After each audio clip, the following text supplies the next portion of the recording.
people know who watch my channel on a regular basis. Obviously, as somebody who covers politics in another job full time, you can imagine they're very baffling. Simply because, as we know, everywhere around the world we have governments that allegedly we people vote in. And then you realise that, well, just how nutty are these people? If you take the case of the current British Prime Minister, if you remember, a couple of months back, he couldn't stomach the, portrait of one of the greatest leaders of all time, the Right Honourable Margaret Thatcher. So much so that apparently he had to have the portrait taken away and couldn't concentrate in the room, apparently with her eyes beading down on him. That was the story, and apparently, according to my source inside Number 10, that portrait is now languishing in basically some kind of basement. How rude and disrespectful. Perhaps give it to someone that would like to display it. But of course, as we know, he recently spent £80,000 also on the Downing Street media room because he felt it was too blue and not, of course, the Labour Party red. That cost the British taxpayer, as I say, £80,000. This is sort of ego gone nuts, right? But now, while inviting President Macron over to the weekend retreat of the current British Prime Minister, Chequers, he decided to do this. Let me explain. Good to see you today, and I hope you're keeping well. As you can see, this is the home here of His Majesty's Theatre now. Used to be known as Her Majesty's Theatre, but of course with the ascent of King Charles III, they changed the name back. There's been a theatre here since 1897, really starting out with opera, and now of course home to major musicals and concert. And this being the home of Phantom of the Opera, get this, since the mid-80s. How old does that make you feel? Still as wonderful as ever though, isn't it? Yes.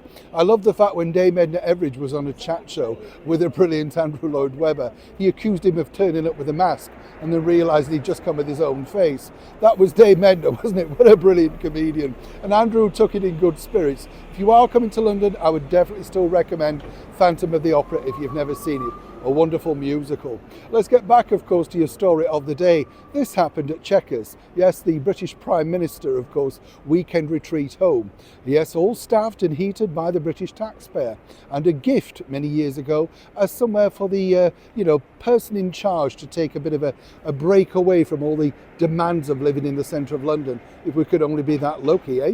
But here's where it gets interesting, because as Macron was taken around, President Macron, I should say, he was shown this specific chair that used to belong to another brilliant leader, a Conservative Party leader. That's right, the Right Honourable Sir Winston Churchill. And apparently the chair would come from Downing Street to Chequers every weekend because apparently he felt so comfortable in this. What's fascinating is that, according to sources, he couldn't bear the other portrait of Winston Churchill hanging in Downing Street, so he had it removed as well, at the same time as Margaret Thatcher, as ever, allegedly. What's fascinating here, though, is what sort of man then goes to gush on about a chair that a former leader that you can't stomach the portrait of in your weekend retreat home to another president of another country? I mean, truly, how unhinged is this? Now, according to sources, this is because he wants to try and put out an image that he's very British and wants to support everything British. Now, many people would suggest he forfeited that right when he decided to bin the picture of Margaret Thatcher and indeed Winston Churchill from Downing Street, and naturally paint the media room at great expense.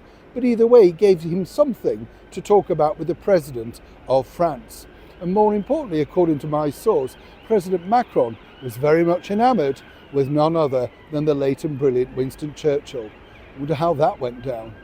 Neil Sean in the very heart of Haymarket, London.